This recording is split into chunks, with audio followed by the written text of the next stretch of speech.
Hello everyone, final revision में आपका स्वागत है और मैं हूं यश। आज के एनवायरनमेंट के लेक्चर में हम पारिस्थितिकी तंत्र या इकोसिस्टम के फंक्शंस की बात करेंगे, जिसमें एनर्जी का flow, various ecological pyramids, biomass आदि के बारे में जानेंगे और साथ ही साथ विभिन्न जैव रासायनिक चक्र, carbon cycle, nitrogen cycle, phosphorus cycle, जल चक्रण आदि की भी बात करेंगे। चलिए टाइम ना वेस्ट करते हुए लेक्चर स्टार्ट करते हैं। अब इकोसिस्टम एक वृहद संकल्पना है।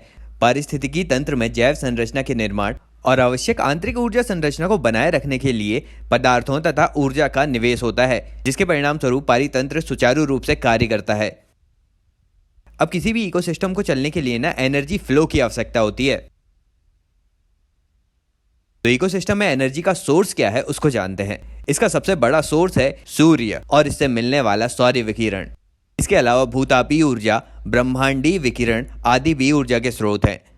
अब ये जो सोलर एनर्जी है ना, ये डायरेक्ट और इनडायरेक्ट रूप में इकोसिस्टम में पदार्थों के संचरण, चक्रण और पुनर्चक्रण की प्रक्रिया को संभव बनाता है। इसे ही भू रासायनिक चक्र या बायोकेमिकल साइकिल कहते हैं। इसके अंतर्गत जल चक्र और गैसीय चक्र आदि आते हैं। अब एनर्जी से पदार्थों का बनना कैसे होता है वो देखिए। तो पेड़ पौधे या हमारे पारितंत्र के प्राथमिक उत्पादक सोलर एनर्जी के माध्यम से फोटोसिंथेसिस या प्रकाश संश्लेषण की क्रिया के द्वारा प्रकाश ऊर्जा को रासायनिक ऊर्जा में परिवर्तित कर ग्लूकोज का निर्माण करते हैं, जिसे ग्रॉस प्राइमरी प्रोडक्शन या सकल प्राथमिक उत्पादन कहा जाता है। ये जो रासायनिक ऊर्जा या ग्लूकोज बना ना, तो इसके एक भाग का यूज तो पेड़ पौधे श्वसन क्रिया या रेस्पिरेशन के लिए कर लेते हैं। इसके बाद जो एनर्जी का हिस्सा बचता है उसे कहते हैं शुद्ध प्राथमिक उत्पादन, और यही पौधों में जैव भार के रूप में संचित होता है, जिसे बायोमास कहते हैं। यही बायोमास शाकाहारियों और अपघटकों के लिए भोजन का काम करता है। मतलब इस बायोमास से ऊर्जा का एक स्तर के जीवों से दूसरे स्तर के जीवों में स्थानांतरण होता जाता है। इस तरह पारिस्थितिकी तंत्र में एनर्जी का फ्लो एक ही दिशा में होता है। मतलब जब ऊर्जा एक बार खर्च हो जाती है तो वह पुनः उपयोग के लिए सुलभ नहीं होती। अब देखिए, बायोमास की जो बात की थी हमने, उसके अंतर्गत पेड़ पौधे और जंतुओं दोनों का ही शुष्क भार सम्मिलित किया जाता है। शुष्क भार मतलब जो एनर्जी स्टोर हो रही है। आगे जानते हैं इकोलॉजिकल प्रोडक्टिविटी या पारिस्थितिकी उत्पादकता के बारे में। तो किसी क्षेत्र में स्वपोषित प्राथमिक उत्पादक मतलब पेड़ पौधों द्वारा प्रति इकाई सतह में प्रति इकाई समय में सकल संचित ऊर्जा की मात्रा को पारिस्थितिकी उत्पादकता या इकोलॉजिकल प्रोडक्टिविटी कहते हैं। ये दो कारकों पर निर्भर करती है। पहला कि सौर ऊर्जा की कितनी ज्यादा मात्रा उपलब्ध है, और दूसरा है कि सौर ऊर्जा को रासायनिक ऊर्जा में रूपांतरित करने की पेड़ पौधों में कितनी क्षमता है। इसके अलावा प्रोडक्टिविटी को प्रभावित करने वाले कुछ दूसरे कारक भी हैं, जैसे भौतिक कारक में तापमान, जल की मात्रा, गहराई, जलवायु आदि आते हैं। रासायनिक कारक में पोषक तत्वों की आपूर्ति, जैविक कारकों में प्रजातियों के विभिन्न जीवों में पारस्परिक क्रिया, सहजीविता, प्रतिस्पर्धा, परजीविता, तटस्थता आदि आते हैं, और अन्य कारकों में क्षेत्रीयता, सामाजिक संगठन आदि आता है। बात करते हैं पोषण स्तर या ट्रॉफिक लेवल के बारे में। अब यहाँ पर आहार और ऊर्जा एक वर्ग के जीवों से दूसरे वर्ग के जीवों में श्रृंखलाबद्ध रूप से स्थानांतरित या ट्रांसफर होती है। इस श्रृंखला को ही आहार श्रृंखला या फूड चेन कहा जाता है।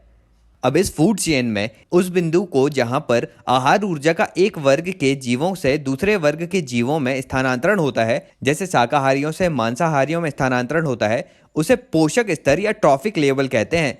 सामान्य रूप से आहार श्रृंखला में 4 पोषण स्तर होते हैं। पहला पोषण स्तर है हरे पेड़ पौधे या उत्पादक, दूसरे हैं शाकाहारी या प्राथमिक उपभोक्ता, तीसरे हैं मांसाहारी या द्वितीयक उपभोक्ता, चौथे हैं शीर्ष मांसभक्षी या तृतीयक उपभोक्ता। अब इसमें ये जो फूड चेन है, इसमें कोई भी जीव दूसरे जीव का भोजन बन सकता है, लेकिन अब इसमें भी कुछ प्राणी जो हैं वो केवल एक ही प्रकार का आहार करते हैं, इसीलिए वे एक ही खाद्य श्रृंखला के सदस्य होते हैं। लेकिन कुछ अन्य प्राणी भी हैं जो अलग अलग प्रकार के आहार करते हैं, इसीलिए वे अलग अलग प्रकार की खाद्य श्रृंखलाओं या फूड चेन के सदस्य भी हो सकते हैं। हाँ, लेकिन अलग अलग फूड चेन्स में उनका स्थान या पोषण स्तर भी अलग अलग हो सकता है, और ये अलग अलग फूड चेन्स एक साथ मिलकर फूड वेब या खाद्य जाल का निर्माण करती हैं, जो एक दूसरे से इंटरकनेक्ट होते हैं। अब जो फूड चेन है ना, वो भी 2 प्रकार के हैं। पहले है ग्रेजिंग फूड चेन या चारण खाद्य श्रृंखला। इसमें शुरुआत में प्राथमिक उत्पादक होते हैं, जैसे घास से शुरू होकर टिड्डा, पक्षीगण और बाज तक ये जाती है। दूसरा प्रकार है अपरत खाद्य श्रृंखला या डेट्रिटस फूड चेन। इस खाद्य श्रृंखला की शुरुआत क्षय होते प्राणियों और पादप शरीर के मृत जैविक पदार्थों से आरंभ होकर सूक्ष्म जीवों से होते हुए अन्य परभक्षियों तक जाती है। जैसे कचरा और जैव अपशिष्ट का भक्षण करते हैं स्प्रेंटेल्स या कीट, और फिर उनका भक्षण करते हैं छोटी मकड़ियां या मांस पक्षी। चलिए अब आगे जानते हैं बायो एक्यूमुलेशन या जैव संचयन के बारे में। तो जैव संचयन यह दर्शाता है कि किसी भी खाद्य श्रृंखला या फूड चेन में नॉन डिग्रेडेबल प्रदूषक तत्वों का वेरियस ट्रॉपिकल लेवल या पोषण स्तर में किस तरह से ट्रांसफर होता है। अब कोई भी प्रदूषक जैसे डीडीटी, पीसीबी, हैवी मेटल आदि को जब खाद्य श्रृंखला में उपस्थित कोई भी जीव ग्रहण कर लेता है और उसका उपापचय नहीं कर पाता, तो वह पदार्थ उस जीव के अंदर स्टोर होने लगता है। और यदि इस जीव का भक्षण कोई दूसरे ट्रॉपिकल लेवल का जीव कर ले तो उसमें भी ये तत्व स्टोर होने लगते हैं और इन रसायनों की मात्रा निरंतर बढ़ती जाती है। इसे ही जैव संचयन कहते हैं। अब ये जो प्रदूषक पदार्थ हैं, ये जीवों में श्वसन के माध्यम से भोजन ग्रहण करने, प्रदूषकों का त्वचा से संपर्क होने पर या अन्य तरीकों से भी फैल सकते हैं। अब इसमें एक टर्मिनोलॉजी है सहक्रिया। इसमें क्या होता है कि यदि कोई जीव एक समय में एक प्रदूषक को ग्रहण कर लेता है तो शायद वह एक प्रदूषक उस पर ज्यादा प्रभाव न डाले, लेकिन यदि बाद में वह किसी दूसरे प्रदूषक को ग्रहण करता है तो दोनों प्रदूषक साथ में मिलकर एक विषैला प्रदूषक बना सकते हैं जो हानिकारक होगा। जैसे सीसा, जिंक और पारे की बड़ी मात्रा जलीय प्रोटोजोआ की वृद्धि को कम कर सकता है, लेकिन जब ये प्रदूषक एक साथ हो जाते हैं तो इसका प्रभाव अत्यधिक हो जाता है। इसे ही सहक्रिया कहा जाता है। आगे एक प्रदूषक है डीडीटी, डाइक्लोरो डाइफिनाइल ट्राइक्लोरोइथेन। ये हानिकारक कार्बनिक प्रदूषक है जो मृदा और जल में लंबे समय तक रह सकता है। इसका यूज कीटनाशक के रूप में होता है। मनुष्य में यह कैंसर और टाइप 2 डायबिटीज का मुख्य कारक है। एक और प्रदूषक है पीसीबी, पॉलीक्लोरिनेटेड बाइफिनाइल। इसका यूज औद्योगिक उत्पादों में होता है जैसे पेंट, प्लास्टिक आदि बनाने में। ये रासायनिक रूप से स्थायी यौगिक है। इसका अत्यधिक दुष्प्रभाव जलीय जीवों में देखा गया है। जैसे यूरोपीय देशों में सील मछली की मृत्यु इसी कारण हुई है। आगे हैवी मेटल या भारी धातुएं। हैवी मेटल का जैव मंडल में प्रवेश होता है तो उनका ना तो विनाश होता है और ना ही ये डिग्रेड होती हैं, जैसे पारा, कैडमियम, सीसा आदि। ये जलीय पारितंत्र और मनुष्य के स्वास्थ्य पर दुष्प्रभाव डालते हैं और विभिन्न रोगों को भी जन्म देते हैं। आगे बात करते हैं जैव आवर्तन या बायोमैग्निफिकेशन के बारे में।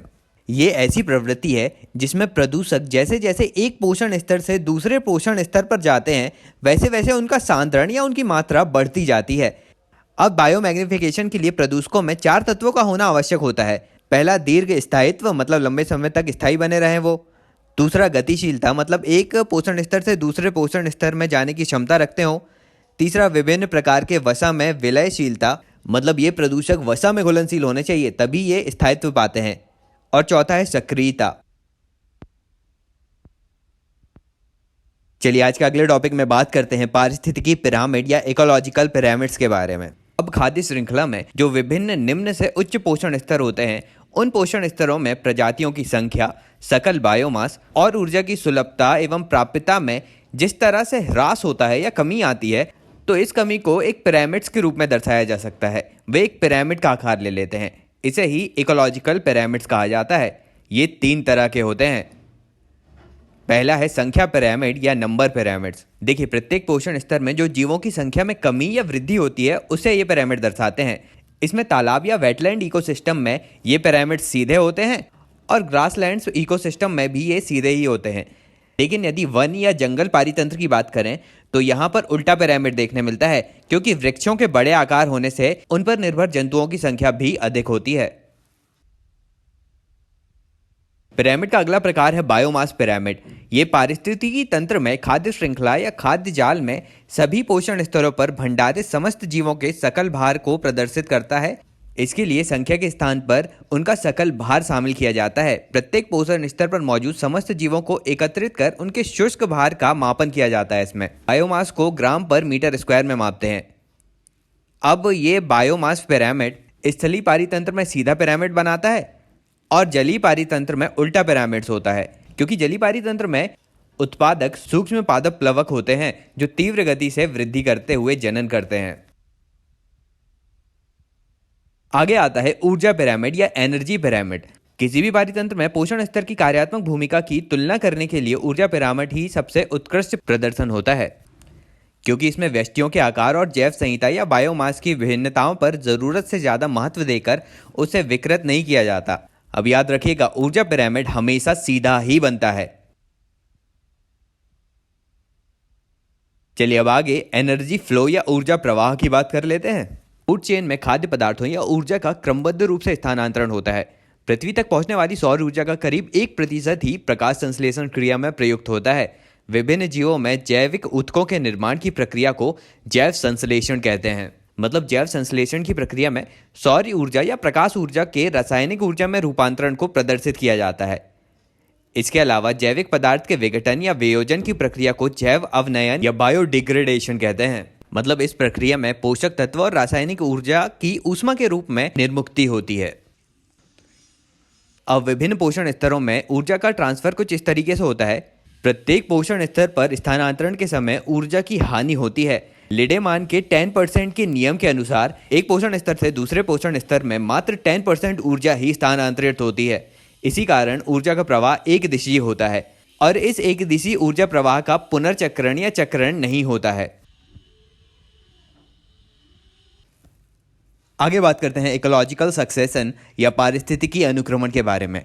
देखिए, जैविक समुदाय की प्रकृति ही निरंतर गति करने की होती है। ये समय के साथ बदलते रहते हैं। तो ऐसी प्रक्रिया जिसके द्वारा किसी क्षेत्र में पाई जाने वाली वनस्पति और जंतु प्रजातियों के समुदाय समय के साथ दूसरे समुदाय में परिवर्तित हो जाते हैं या दूसरे समुदाय उनका स्थान ले लेते हैं, इसे ही पारिस्थितिकी अनुक्रमण कहा जाता है। इस परिवर्तन में जैविक और अजैविक घटक दोनों शामिल होते हैं। ये समुदाय के क्रियाकलापों, उन क्षेत्र के विशेष भौतिक पर्यावरण आदि द्वारा होता है। यह इकोलॉजिकल सक्सेशन 2 प्रकार का होता है। पहला है प्राइमरी सक्सेशन।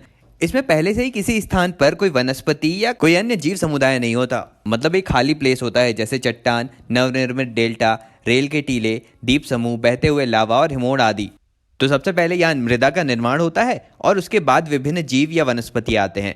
अब इसमें कुछ टर्मोलॉजीज हैं। जैसे पहला है पायोनियर कम्युनिटी। तो ऐसे समुदाय जो खाली क्षेत्र को सबसे पहले अपना निवास स्थान बनाते हैं, वे अग्रगामी समुदाय या पायोनियर कम्युनिटी कहलाते हैं। इनकी वृद्धि दर अत्यंत अधिक होती है, लेकिन जीवन काल बहुत कम होता है। इसमें सामान्यतः वनस्पति ही आती हैं, जैसे जलीय क्षेत्रों में फाइटोप्लैंक्टन्स, जूप्लैंक्टन्स आदि। इसके बाद आता है अनुक्रमिक समुदाय या सक्सेसिव कम्युनिटी। इसमें प्रत्येक संक्रमण या अस्थायी समुदाय जो अनुक्रमण के दौरान अस्तित्व में आता है, वह दूसरे समुदाय के द्वारा विस्थापित कर दिया जाता है। यही अनुक्रमिक समुदाय कहलाता है। इसके बाद है क्लाइमैक्स कम्युनिटी या चरमोत्कर्ष समुदाय। ये इकोलॉजिकल सक्सेशन के अंतिम चरण में स्थापित होने वाला समुदाय है। चरमोत्कर्ष समुदाय स्थायी, परिपक्व, अधिक जटिल और दीर्घकालिक होता है। अब सक्सेशन का अगला टाइप है सेकेंडरी सक्सेशन या द्वितीयक अनुक्रमण। इसमें किसी भी स्थान पर पहले से ही उपस्थित प्राकृतिक वनस्पति और जीवों की जब समाप्ति हो जाती है, मतलब किसी भी क्षेत्र की वनस्पति प्राकृतिक या मानवीय कारणों से जब पूर्णतः या अंशतः नष्ट हो जाती है, तो वनस्पति समुदाय इसमें अपना पुनः विकास करता है। इसे ही द्वितीयक अनुक्रमण कहते हैं। ये प्राइमरी सक्सेशन की अपेक्षा तेज गति से होता है, क्योंकि यहाँ मृदा का निर्माण पहले से ही हो चुका होता है। साथ ही साथ बीजों का बड़ा भंडारण और जीवों की अन्य प्रसुप्त अवस्थाएं यहाँ पाई जाती हैं। चलिए आगे जानते हैं कि सक्सेशन की विभिन्न प्रक्रियाएं कौन कौन सी हैं। तो इन प्रक्रियाओं को 1916 में क्लीमेंट्स ने वर्णित किया था। सबसे पहला है न्यूडेशन या वनस्पति रहित। यहाँ पर किसी भी प्रकार की वनस्पति नहीं होती। दूसरा है माइग्रेशन या प्रवास। पायोनियर कम्युनिटी या प्रजनकों के आगमन को दर्शाता है, मतलब बाहर से अनेक नई प्रजातियों का आगमन होता है। तीसरा है आस्थापन या एसेसिस। इसमें विभिन्न माध्यमों से फलों और बीजों की अनेक प्रजातियों का नवीन स्थान पर अंकुरण होता है। चौथा है स्पर्धा या कंपटीशन। इसमें विकसित पौधों के मध्य स्थान और संसाधन के लिए प्रतिस्पर्धा होती है। शीघ्र ही पर्यावरण के साथ अंतःक्रिया भी देखी जाती है। पांचवा है रिएक्शन या प्रतिक्रिया। इसमें जैविक और अजैविक घटक के मध्य प्रतिक्रियाएं शुरू हो जाती हैं। इसी के चलते पर्यावरण में निरंतर होने वाले परिवर्तन भी होते हैं। अगला आता है स्थिरीकरण या स्टेबलाइजेशन। इसमें प्रजातियों की संख्या में अंतिम समस्थिति की दशा देखने मिलती है। तो ये 6 प्रक्रियाएं हैं सक्सेशन की। अगले टॉपिक में बायोटेक इंटरैक्शन की बात करते हैं। जैविक अन्योन क्रियाएं, मतलब एक दूसरे के साथ जीव किस तरह से विभिन्न प्रक्रियाओं के माध्यम से साथ रहते हैं। अब इंटरैक्शन के भी विभिन्न प्रकार हैं। इसमें सबसे पहला है एमेंसलिज्म, असहभोजिता। इसमें एक प्रजाति को नुकसान होता है लेकिन दूसरी प्रजाति अप्रभावित रहती है। जैसे कि ट्रॉपिकल फॉरेस्ट में जो बड़े बड़े वन होते हैं, उनकी छांव में रहने वाले विभिन्न छोटे छोटे पौधे प्रकाश की अपर्याप्तता महसूस करते हैं, जिससे उनके खाद्य उत्पादन में कमी होती है। अगला आता है परभक्षण या प्रेडेशन, जिसमें एक प्रजाति को लाभ होता है और दूसरी प्रजाति को हानि होती है, जैसे शेर के द्वारा हिरण का शिकार किया जाना।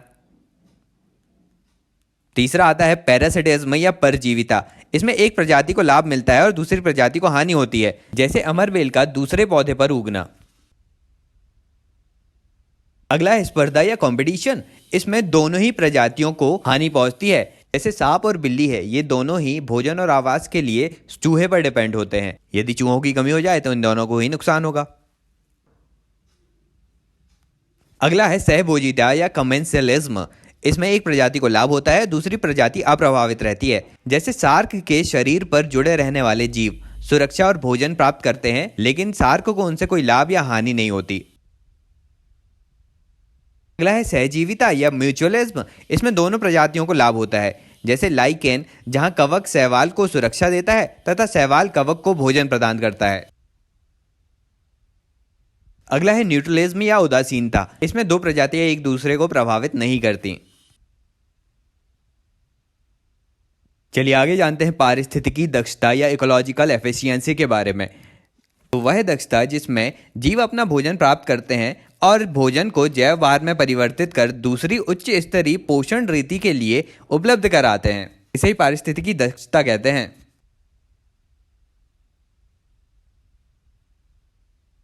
चलिए आज के अगले टॉपिक में बात करते हैं कि विभिन्न बायोकेमिकल साइकिल्स के माध्यम से पारिस्थितिकी तंत्र में पदार्थों का संचरण कैसे होता है।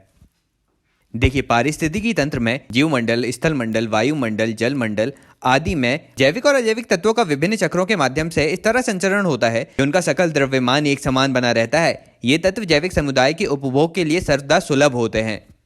अब इसमें संचरित होने वाले विभिन्न पोषक तत्व 3 वर्गों में विभाजित किए जाते हैं। पहला है वृहद स्तरीय तत्व, दूसरे गौण तत्व और तीसरे सूक्ष्म पोषक तत्व हैं।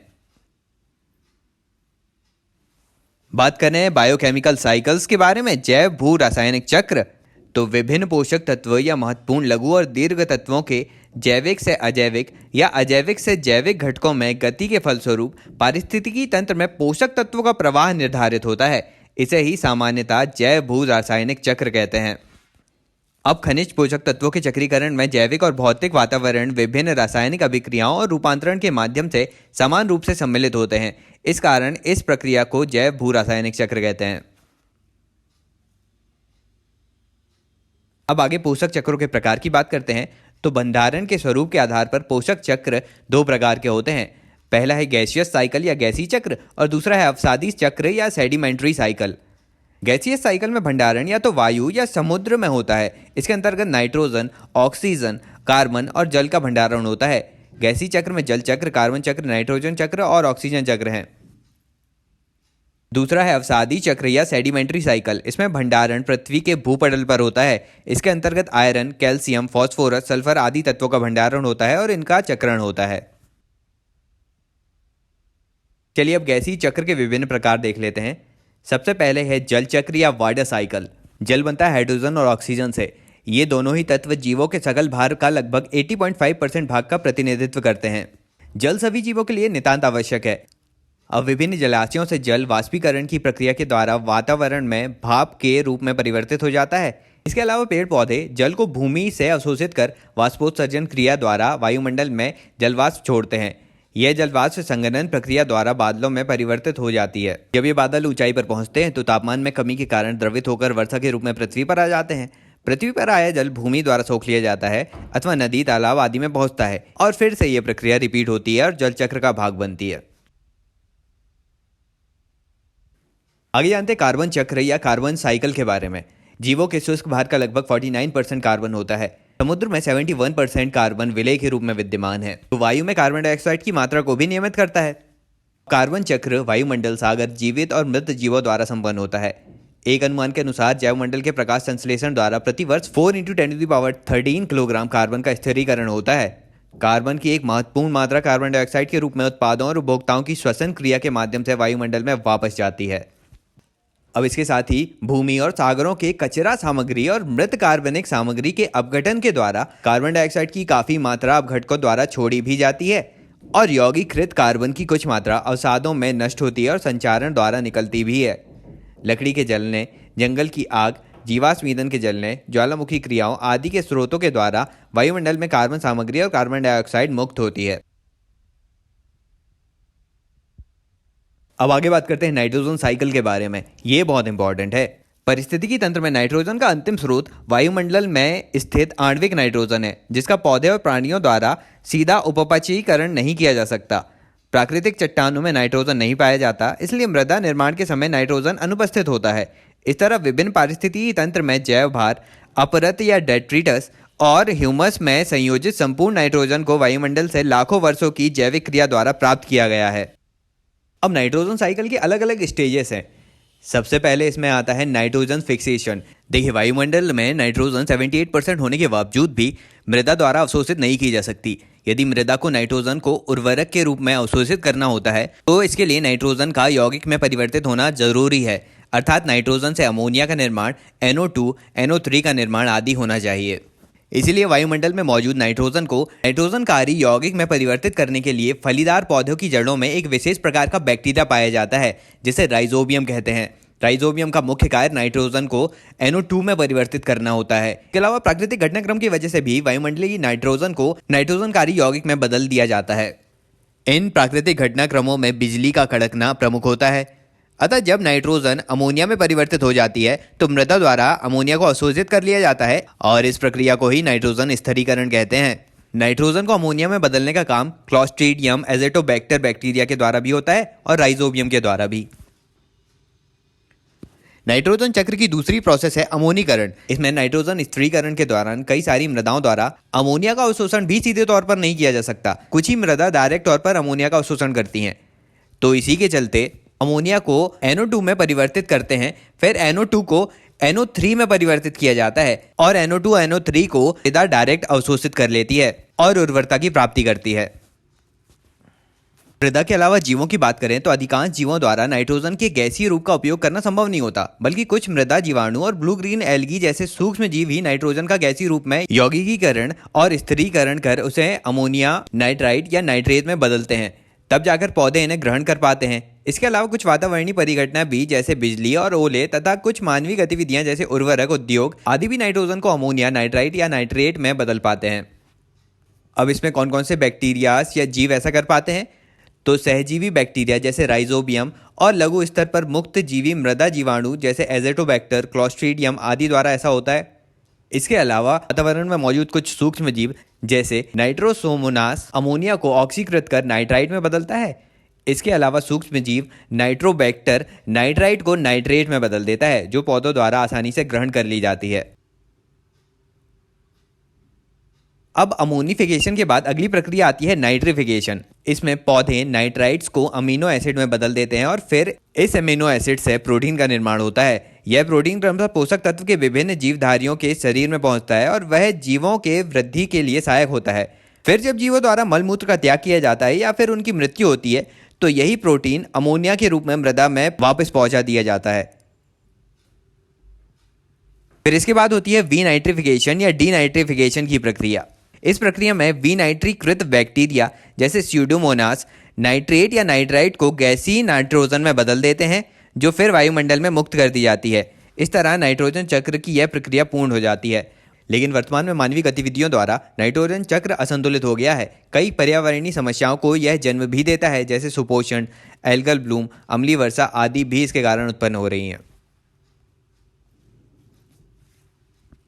अब जैव रासायनिक चक्रण का अगला टाइप आता है अवसादी चक्र या सेडिमेंट्री साइकिल। इसमें गैसीय चक्र में जहां पोषक तत्व का स्रोत वायुमंडल और जलमंडल होते हैं, वहीं अवसादी चक्र में पोषक तत्व का स्रोत स्थल मंडल या पृथ्वी का भूपटल या क्रस्ट होता है। इसके अंतर्गत फास्फोरस और सल्फर के चक्र आते हैं। सबसे पहले बात करते हैं फास्फोरस चक्र की। देखिए, फास्फोरस जंतुओं और पौधों के लिए अनिवार्य पोषक तत्व है। फास्फोरस जैविक झिल्लियों, न्यूक्लिक एसिड तथा कोशिकीय ऊर्जा स्थानांतरण प्रणाली का महत्वपूर्ण घटक है। ये डीएनए और आरएनए दोनों में होता है। इसके अलावा हड्डियों और दांतों के निर्माण में भी यह सहायक होता है। इसके अलावा पौधे की वृद्धि के लिए भी फास्फोरस अनिवार्य घटक है। नाइट्रोजन और कार्बन की तरह फास्फोरस गैसीय रूप में वायुमंडल में नहीं पाया जाता, बल्कि इसका विशाल भंडारण चट्टानों में मौजूद रहता है। ये चट्टानें फास्फेट के रूप में फास्फोरस को संचित किए होते हैं। अब अपक्षय और अपरदन की क्रिया द्वारा इस फास्फेट का अधिकांश भाग बहकर समुद्र में जाता है और निक्षेप के रूप में जमा हो जाता है, जो पक्षियों और मछलियों द्वारा स्थलीय भाग तक लाया जाता है, जबकि इसका बचा हुआ भाग फास्फोरस के आयन के रूप में टूट जाता है, जो भूमि के विलयन में घुल जाते हैं, जिन्हें पौधों की जड़ें अवशोषित कर लेती हैं। इसके माध्यम से फास्फोरस सभी पोषण स्तर में पहुंचता है और इसके बाद जीवों द्वारा उत्सर्जन के द्वारा या सूक्ष्म जीवों द्वारा उनके अपघटन के फलस्वरूप फॉस्फेट पुनः मृदा में चला जाता है। इसके बाद मृदा से यह फॉस्फेट विच्छालन या अपर्दन के द्वारा जल में मिल जाता है, जिसका उपयोग कुछ शैवाल और पौधे पोषक तत्व के रूप में करते हैं। इसी तरह यह फास्फोरस चक्र पूर्ण होता है। आगे बात करते हैं सल्फर चक्र के बारे में। तो सल्फर प्रत्येक जीवित पदार्थ में अमीनो एसिड के रूप में मौजूद होता है, मतलब ये प्रोटीन का महत्वपूर्ण घटक है। इसके अलावा यह वसा और शरीर के अन्य तरल पदार्थों में भी होता है। सल्फर विभिन्न रूपों में जैसे मृदा, पाइराइट और सल्फर चट्टान तथा तलछटी में पाया जाता है। इसके अलावा यह गैसीय अवस्था में वायुमंडल में भी H2S, हाइड्रोजन सल्फाइड और SO2 के रूप में पाया जाता है। लेकिन सल्फर चक्र के अधिकांश चरण अवसादी चक्र के रूप में ही संपन्न होते हैं, इसलिए इसे अवसादी चक्र कहा जाता है। स्थलीय और जलीय पारितंत्र में जहां सल्फर का प्रवेश चट्टानों के अपक्षय और अपरदन से होता है, इसके अलावा कार्बनिक पदार्थों के विघटन से भी इसका प्रवेश स्थलीय और जलीय पारितंत्र में होता है। वहीं वायुमंडल में यह ज्वालामुखी विस्फोट, जीवाश्म ईंधन द्वारा प्रवेश, वायुमंडल में H2S के रूप में भी सल्फर का प्रवेश होता है। अब यह सल्फर ऑक्सीजन से प्रतिक्रिया कर SO2 में बदल जाता है। अब वायुमंडल में जैसे जैसे इसकी मात्रा बढ़ती जाती है, वैसे वैसे यह हमारे शरीर में श्वसन के द्वारा प्रवेश करता है, जिससे हमारे फेफड़ों में विभिन्न प्रकार के रोग उत्पन्न होते हैं। इसके अलावा SO2 वर्षा के जल में मिलकर सल्फ्यूरिक एसिड के रूप में अम्लीय वर्षा के साथ धरती पर वापस आता है। स्थलीय पारितंत्र में पौधे सल्फेट के रूप में सल्फर को ग्रहण करते हैं और उपापचयी क्रियाएं द्वारा इस सल्फर को अमीनो एसिड और प्रोटीन में बदल दिया जाता है, जो विभिन्न पोषण स्तर के जीवों को प्राप्त होता है। जब जीवधारी की मृत्यु हो जाती है, तब अपघटकों द्वारा इसके शरीर का अपघटन होता है, जिससे सल्फर मृदा में, तालाब में, झील में और समुद्र में वापस पहुंच जाता है। तो यही था सल्फर साइकिल। अब बात करते हैं ऑक्सीजन साइकिल के बारे में। तो पौधों द्वारा श्वसन के दौरान वायुमंडलीय ऑक्सीजन का अवशोषण किया जाता है, जबकि प्रकाश संश्लेषण के दौरान पौधे सूर्य की उपस्थिति में कार्बन डाइऑक्साइड का अवशोषण करते हैं और वायुमंडल को उनके द्वारा अवशोषित ऑक्सीजन लौटा देते हैं। क्योंकि इन पौधों द्वारा सूर्य प्रकाश की उपस्थिति में कार्बन डाइऑक्साइड अवशोषित कर प्रकाश संश्लेषण किया जाता है, जिससे ऑक्सीजन का उत्सर्जन होता है। लेकिन फिर पौधों के द्वारा श्वसन क्रिया के दौरान ऑक्सीजन अवशोषित भी की जाती है। फिर ऑक्सीजन चक्र को कार्बन चक्र से जोड़ा जा सकता है। जैसे जैसे हम वनों का उन्मूलन करते जा रहे हैं, वैसे वैसे ऑक्सीजन का स्तर भी घटता जा रहा है। ये वनस्पतियां हमारे जीवन में दो तरह से महत्वपूर्ण है। पहला, वायुमंडल में ऑक्सीजन का प्रवाह करती हैं ये, और दूसरा कार्बोहाइड्रेट का भी निर्माण करती हैं। तो ये था ऑक्सीजन चक्र। इसी के साथ हमने सभी जैव भू रासायनिक चक्रों की बात कर ली, बायोकेमिकल साइकिल्स। आज का लेक्चर बस इतना ही। वीडियो अच्छा लगा तो लाइक कर दीजिए, ज़्यादा से ज़्यादा शेयर भी कीजिएगा। पहली बार चैनल पर आ रहे हो तो सब्सक्राइब भी करना है। अभी बहुत कुछ आना बाकी है। अभी के लिए चलता हूँ, मिलते हैं अगले वीडियो में एक नए टॉपिक के साथ। Thank you so much for listening.